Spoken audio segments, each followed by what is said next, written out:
हमें उनका विरोध नहीं करना चाहिए। और भगवान की भार्या भगवती का आपने अपहरण किया है, इससे बड़ा पाप और क्या होगा। उनको लौटा दीजिए और उनसे क्षमा मांग लीजिए। रावण का आवेश बढ़ता जा रहा है और रावण विभीषण की ओर देखता है।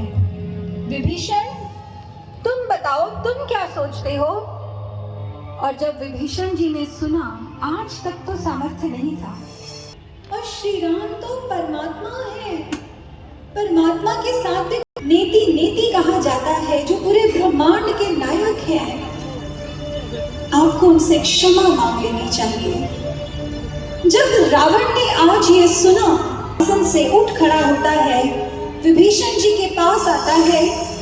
जितने भी आज सुझाव मिले थे, आज मानो सबका जो प्रतिशोध था वो विभीषण से ही लेने बैठ गया। और रावण ने आज विभीषण जी की छाती पर पैर मारा और बहुत बुरी तरह से उन्हें अपमानित किया। विभीषण जी का मुकुट भी गिर जाता है और रावण फिर बुरी तरह से विभीषण जी को मारने लगता है।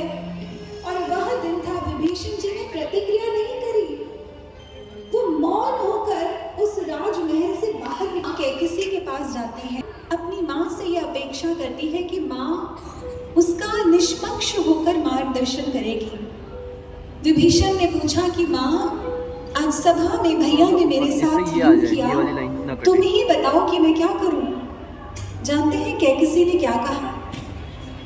कैकसी कहती है कि देख पुत्र, एक तो रावण तेरा बड़ा से यदि देखे, अगर उसने तुझे लात मार भी, तुझे भूल जाना चाहिए। बात किसको कही। कैकसी जो है वो असुर कुल की है, उसने शुरू से ही अपनी संतानों को कुसंस्कार ही दिए हैं। बात बस इतनी सी थी, विभीषण जी के भीतर पुण्य इतने थे कि उनके ऊपर इन कुसंस्कारों का कभी प्रभाव नहीं हुआ। वो माँ को प्रणाम करते हैं और अपने भाई कुबेर के पास चले जाते हैं। कुबेर भी विश्रवा मुनि के ही पुत्र हैं, लेकिन कैकसी उनकी माँ नहीं है। कुबेर बड़े सज्जन स्वभाव के हैं, और जब कुबेर से पूछा तो कुबेर आज कहते हैं कि विभीषण, मुझे लगता है कि अब बहुत हो चुका है। मैं तो था, आज वो मोर तुम्हारा हो उठा है कुबेर जी के मुख से, और वो हर्ष से भर जाते हैं, आनंद से भर जाते हैं। अपनी पत्नी को, अपनी पुत्री को जाकर पूरी बात बताई और उन्हें कहते हैं कि मैं शीघ्र लौट कर आऊंगा। विभीषण जी अपने कुछ मंत्रियों को लेते हैं और आज संकल्पित होते हैं और श्री राम की शरण में जाते हैं, क्योंकि लंका के असुरों के पास तो मायावी शक्तियां हैं। और भव्य उड़ान भरकर वानर वहां उपस्थित थे सीमा पर, उनसे कहा कि श्री राम को जाकर संदेश दो कि रावण का अनुज विभीषण आया है के लिए।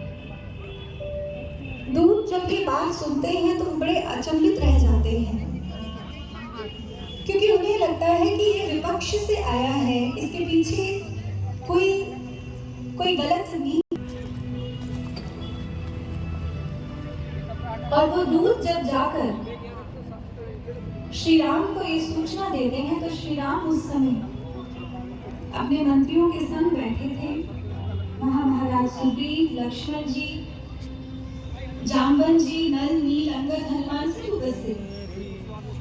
हनुमान जी ने जैसे ही विभीषण जी का नाम सुना तो वो तो समझ जाते हैं कि श्री राम सुग्रीव जी से पूछते हैं, लक्ष्मण से पूछते हैं कि हमें क्या करना चाहिए।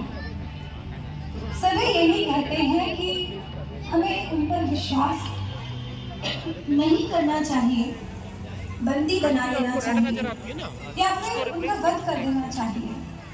कि मेरी शरण में जो कोई भी आएगा मैं उसके भय का हरण करूंगा। आज यदि मैं अपनी शरण में रहने का इनकार नहीं कर सकता, क्योंकि मेरा स्वभाव